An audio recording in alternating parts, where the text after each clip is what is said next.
할렐루야. 어제 아주 놀라운 뉴스를 하나 보았습니다.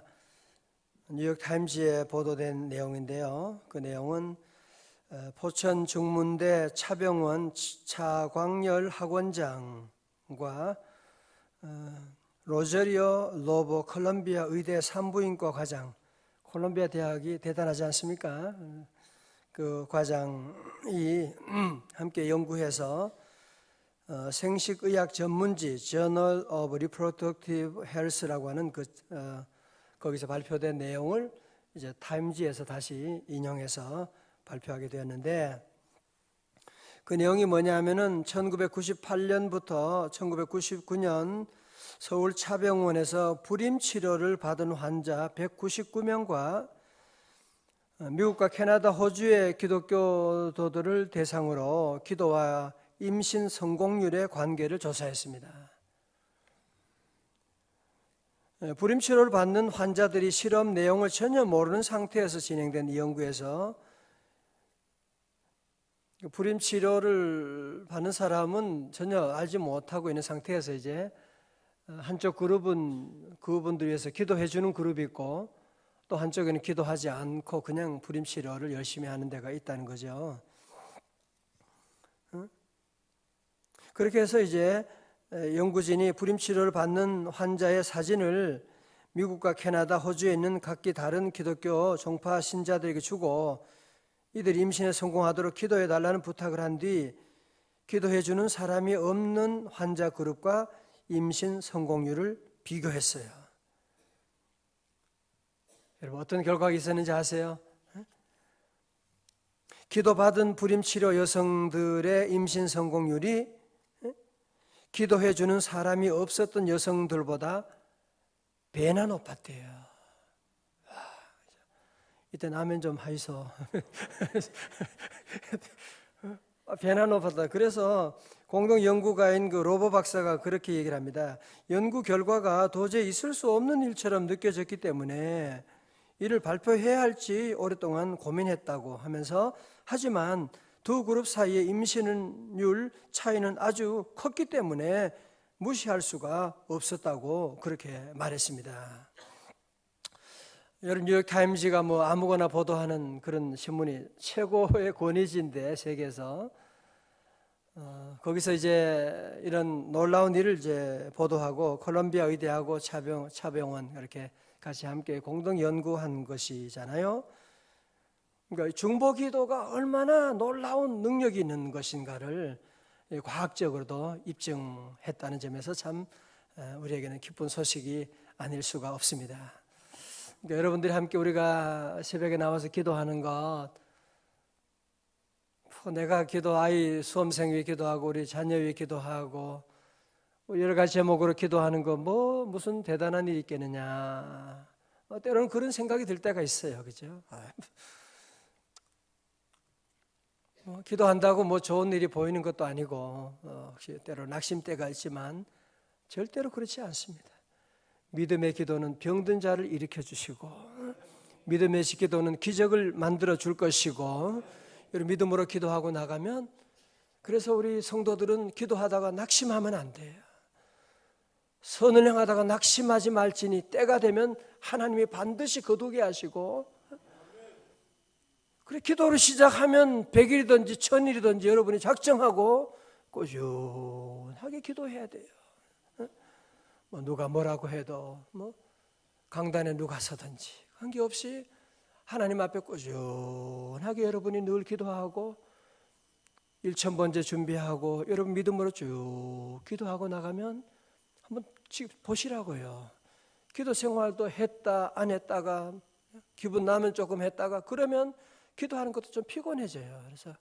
그런데 아예 그냥 습관적으로 여러분이 쭉 정하고 꾸준하게 기도하고 나가면 이 중보 기도가 얼마나 놀라운 역사가 있는지, 믿음의 자녀는 절대로 망하지 않습니다. 우리 임신하게 되는 것도 그러하고 이 믿음으로 하게 되는, 믿음으로 하는 기도가 얼마나 능력이 있는 것을 우리에게 보여주고 있는, 우리 성도들은 늘 주님을 바라보고 끝까지 믿음으로 기도하고 나가면 우리 하나님이 함께 하시고 하나님이 도와주시고 크고 놀라운 응답을 볼 줄로 믿습니다. 이제 우리 팔복에 대한 말씀을 오늘 이제 8번째 복, 우리가 7번째 복, 이 팔복을 쭉 보면요, 저도 성경을 쭉 보지만 볼 때마다 새로운 거 있죠. 이렇게 영화나 이런 것들은 한 번만 보면 2번 보고 싶지 않아요, 그죠?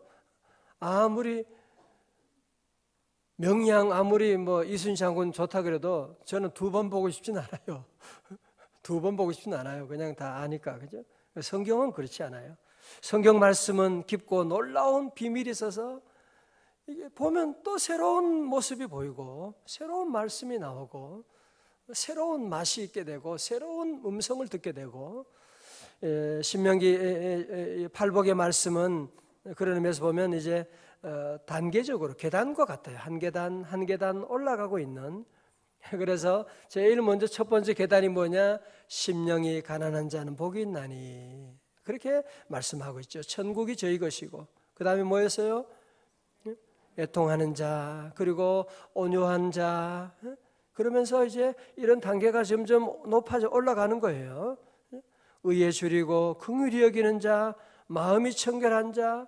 그 다음에 7번째 복은 뭐였어요? 화평케 하는 자는 복이 있나니 그들이 하나님의 아들이라 일컬음을 받게 된다. 이제 그런 말씀했습니다. 자, 이제 보세요.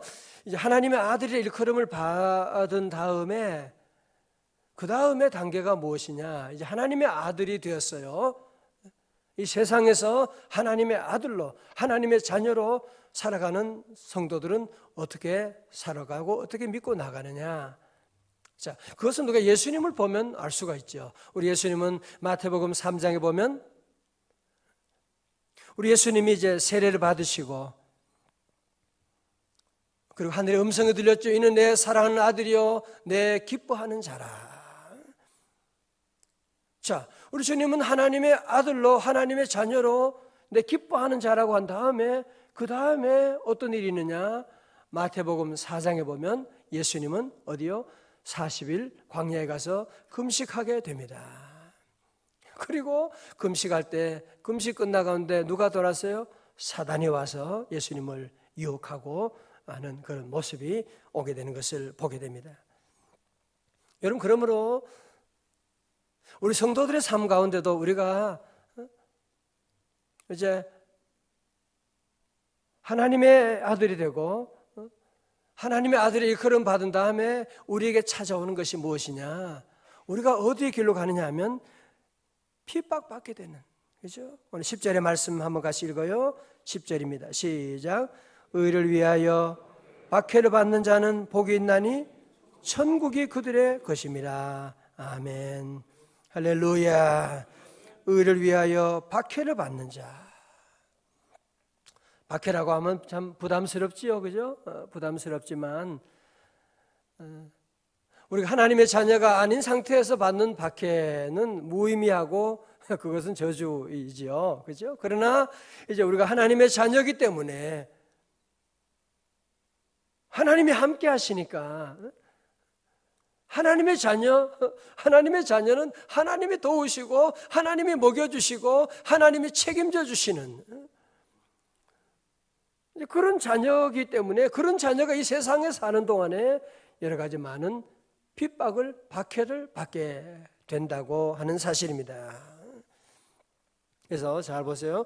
우리가 믿음 생활하면서 처음 믿음 생활할 때는 우리가 늘 달콤한 사탕을 좋아하는 아이들처럼 그냥 복 받고 그냥 내가 편하고 이제 그런 생각을 하죠, 그죠? 그러나 이제 우리 믿음이 자라게 되면, 그래서 성숙하게 되면 하나님의 아들이라 일컬음 받는 하나님의 자녀의 권세를 얻게 되면 그 다음에 우리가 할 일이 무엇이냐? 이제는 의를 위해서 박해를 받는. 여러분도 그런 마음이 들잖아요. 믿음 생활하고 하나님 은혜 받게 되면, 하나님의 축복 받으면 우리 마음속에 내가 이제는 교회를 위해서 무엇인가 해야 되는데, 내가 이제 우리 가정 위해서 나아가서 내가 우리 나라를 위해서 내가 무엇인가 하고 싶은 그런 마음이 생기게 되고, 하나님의 자녀가 당연히 그래야죠. 하나님의 자녀가 하나님의 자녀라고 하면서 무슨 재벌 아이들처럼 말이죠, 그냥 일도 안 하고 맨날 먹고 놀고 해외 여행이나 다니고 골프나 치고 다니고 사우나나 다니고 그게 축복이에요. 그건 축복이 아니거든요. 그래서 하나님의 자녀가 일컬음 받게 되면 그 다음에 오는 것은 뭐냐? 의를 위하여 박해를 받게 되는. 그러나 의를 위하여 박해를 받는 자는 복이 있나니 뭐라고요? 천국이 그들의 것입니다. 말씀하고 있습니다. 여러분 성경에 보면 아벨도 그죠? 형 가인으로부터 박해를 받아서 죽임을 당하게 됩니다. 여러분 야곱도 형 에사로부터 얼마나 많은 박해를 받게 되고 아브라함의 아들 이삭도 마찬가지였죠. 이스마엘로부터 얼마나 박해받고 놀림받고 맨날 때리고 그런 어려움을 겪기도 하고 요셉도 그렇잖아요. 그죠? 요셉도 보면 얼마나 많은 형들로부터 아니 어떻게 그렇게 할 수가 있어요. 그죠? 형들이 얼마나 동생을 그렇게 몹싸게 하고 힘들게 하고 박해를 해서 그를 애굽에 팔아넘기는 그런 못된 일을 하게 되고 여러분 성경에 나오는 이 다니엘, 다윗 여러분이 누구를 얘기해도 그런 아픔이 있었습니다. 그래서 우리 성도 여러분도 우리가 하나님의 자녀로 살아가는 동안에 때로 우리에게 다가오는 이런 아픔에 대해서 박해에 대해서 피하려고 하면 안 돼요. 회사 생활하면서 이런 박해가 올 때 당당하게 나는 그리스도인이라고 나는 술 같은 거 안 먹는다고 얘기할 때 얘기하고 정직하게 나가야 되지. 하나님의 자녀인데 하나님이 함께 하시는데 비겁하게 그러면 안 돼. 왜? 하나님의 자녀는 의를 위하여 박해를 받는 자들 그들에게 천국이 저희 것이고 천국은 뭐라 그랬어요? 하나님이 다스리는 곳이 천국이라 그랬잖아요. 하나님이 다스려 주시고 하나님께서 책임져 주시는 줄로 믿습니다. 우리 성도들은 박해가 왔을 때 점점 우리 믿는 성도들이 약해지고 있어요.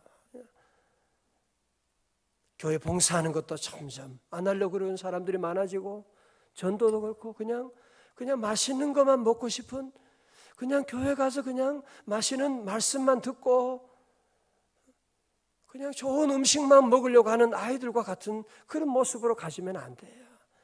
이제 우리 믿음에 자라서 여러분의 팔복의 단계까지 올라갈 수 있기를 주님의 이름으로 축원합니다. 우리는 그러나 두려워할 것이 없는 것은 뭐예요? 천국이 저희 것이. 자, 그래서 오늘 그 다음 성경은 우리에게 그렇게 말씀하고 있는 것입니다. 우리 11절의 말씀 같이 읽어봐요. 시작.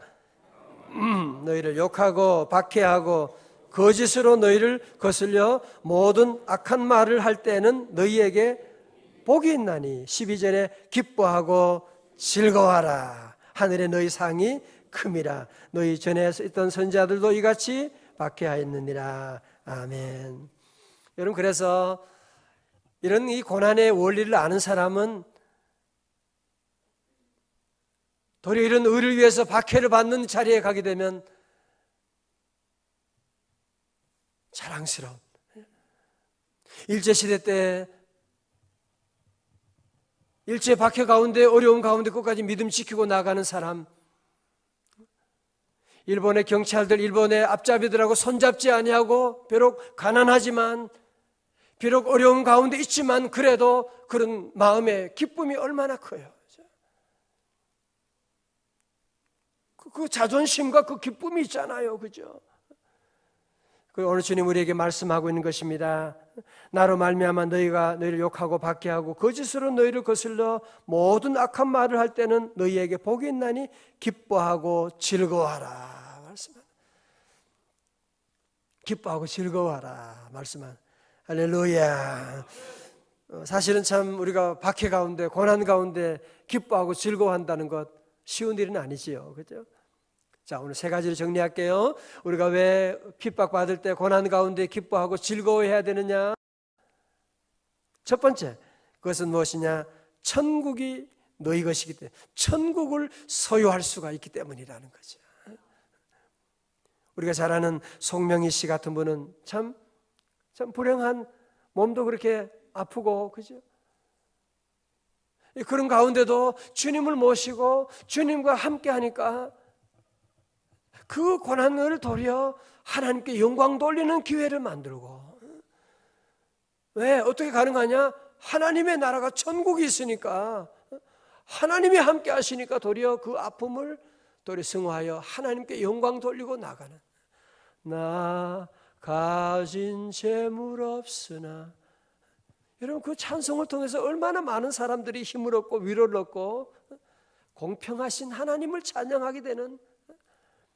여러분, 그래서 우리 모든 성도들도 늘 우리의 삶 가운데 때로는 의를 위하여 박해를 받는, 여러분이 교회에서 봉사하고 믿음으로 살아갈 때 원래 가인이 아벨을 못 살게 하는 겁니다. 가인이 있어요. 가까운 데서 그런 일이 일어난다니까요. 글쎄, 여러분, 성경을 보면요, 우리가 이 사는 동안에 당하는 모든 것들 이해가 다 될 수가 있어요. 여러분, 예레미야도 보면 가까운 형제들이 그를 몹쓸게 하고 웅덩이에 집어넣기도 하고 그런 어려움이 있었던 것이거든요. 그러나 첫 번째, 우리 모든 성도들은 천국이 우리 것이, 하나님의 나라가 내 심령 가운데 이루어지게 되고, 그리고 내가 이 땅에 사는 동안에 고난당해서 순교당한다고 할지라도 하나님의 나라가 우리에게 예비되어 있는 것을 늘 기억하고 천국이 우리의 것인데, 우리가 이 땅이 우리가 영원히 사는 곳이 아니잖아요.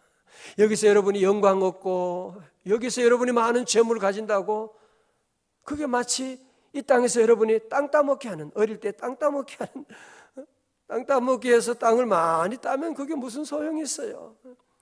모래사장에 가서 여러분이 크게 집을 지으면 그게 무슨 소용이 있어요. 저녁이 되면 집에 들어가는데, 집에 들어가서 거기서 누리는 기쁨이 진짜 기쁨이고 행복이지, 무슨 모래성을 이렇게 세워놓고 그걸 가지고 무슨 자랑하고, 그게 의미가 없는 것이거든. 우리 모든 성도들, 첫 번째로 천국이 우리의 것이 된 줄로 믿습니다. 두 번째로 말씀하죠. 두 번째, 기뻐하고 즐거워해야 될 이유가 어디 있어요? 너희에게 상이 큼이라 말씀합니다.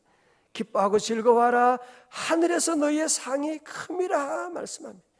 나같이 아멘. 하늘의 놀라운 상이 우리에게 예비되어 있다고 하는 것입니다. 여러분, 인생의 모든 원리는 다 마찬가지예요. 그죠? 이 고난을 통해서 기쁨을 얻게 되고, 여러분이 공부해서, 공부하는 게 얼마나 어려워요. 힘들어요. 그러나 공부함으로 해서 우리가 여러분이 졸업장을 얻게 되고 직장도 가게 되고, 임신도 마찬가지죠.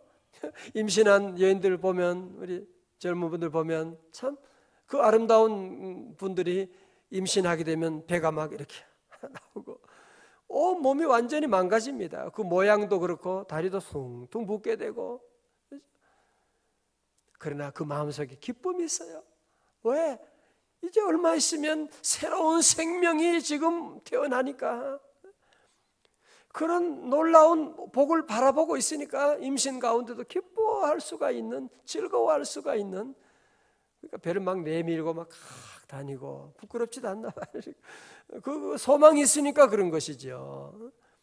우리 성도들이 핍박당하고 어려움 당할 때 기뻐하고 즐거워하십시오.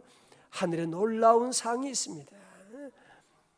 여러분, 다 고난을 통해서 여러분이 받은 상이지. 여러분 인생도 돌아보세요. 고난을 거치지 않고 받은 상이 있으면 한번 얘기해 봐요. 하나라도 있는지. 제 삶도 저는 아무것도 아니지만 돌아보면 수많은 공부하는 날들, 저는 대학원을 3개, 그 많은 공부가 얼마나 힘들어요. 공부하고 수많은 죽음의 고비를 겪고, 수많은 질병들, 수많은 환난들, 곧 죽을 것만 같은 그런 상황들을 다 거쳐서 하나님이 함께 하셔서 세워주시고 인도해 주시고, 여러분이 핍박을 힘들어하고 고난을 싫어하고 그러면 여러분 거기에는 절대로 하늘의 상이 없어요. 고난 당하지도 않고 핍박 당하지도 않았는데 주는 상은 그건 마귀가 주는 거지. 어느 날 갑자기 복권에 당첨됐네? 그거 마귀가 하는 짓이에요. 마귀는. 그러나 하나님은요, 항상 이 고난을, 핍박을 통해서, 연단을 통해서 하나님께서 놀라운 하늘의 상을 예비하고 있는, 우리 교회도 헌신하고 봉사하는 분들, 정말 식당에서, 주차장에서, 교사로, 찬양대, 정말 우리가 따라갈 수 없는, 우리 전도하시는 분들, 봉사하는 분들이 얼마나, 하나님께서 보면, 저는 딱 보면 보여요. 그분들 하나님께서 묵묵하게 봉사하면 하나님의 하늘의 상으로, 교회에서도 많은 분들 가운데 직분도 주시고 높여주시고, 가정에도 하나님 예비하신 놀라운 상이 있게 되고, 하늘의 상의 주인공 되시기를 주님의 이름으로 축원합니다. 세 번째 보십시다. 왜 기뻐하고 즐거워해야 되느냐? 너희 전에 있던 선지자들도 이와 같이 박해하였느니라고 말씀하고 있는, 그렇죠? 우리 예수님도 얼마나 핍박을 받았는데, 예수님을 따라가는 제자들이 당연히 핍박이 있는 것이지.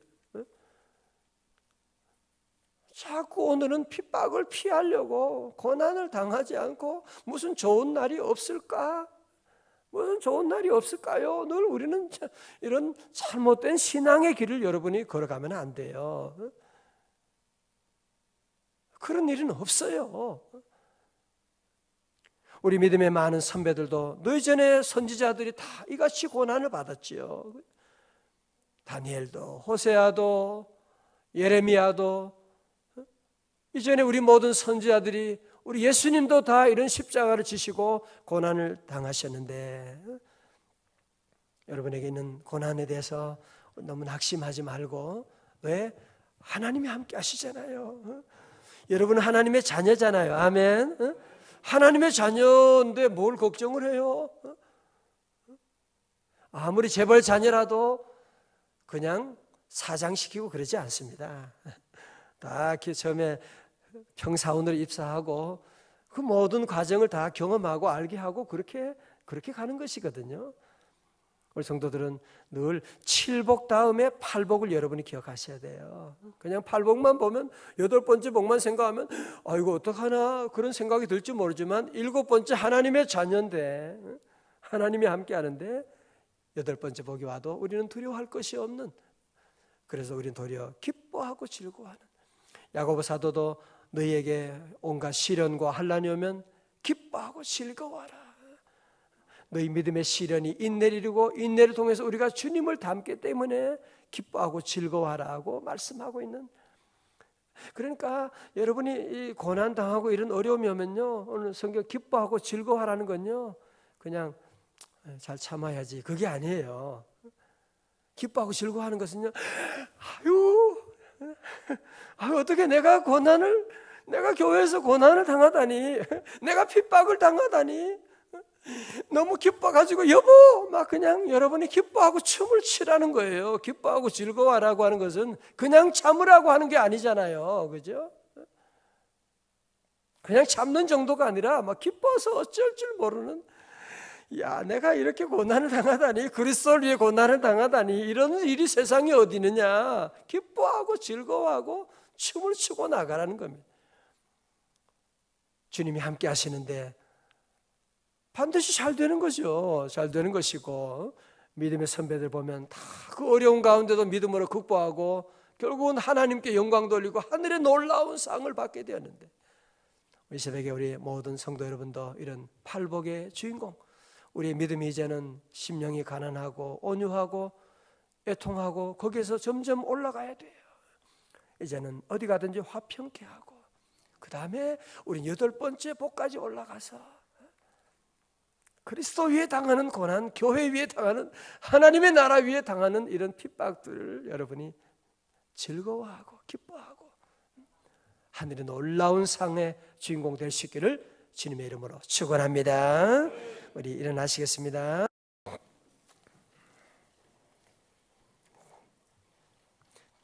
기도합니다. 오 하나님 아버지, 오늘 우리에게 믿음의 눈을 열어주시고 우리 주님 바라보게 하시고 우리 주님 만나는 귀한 은혜의 시간 허락해 주심을 감사합니다.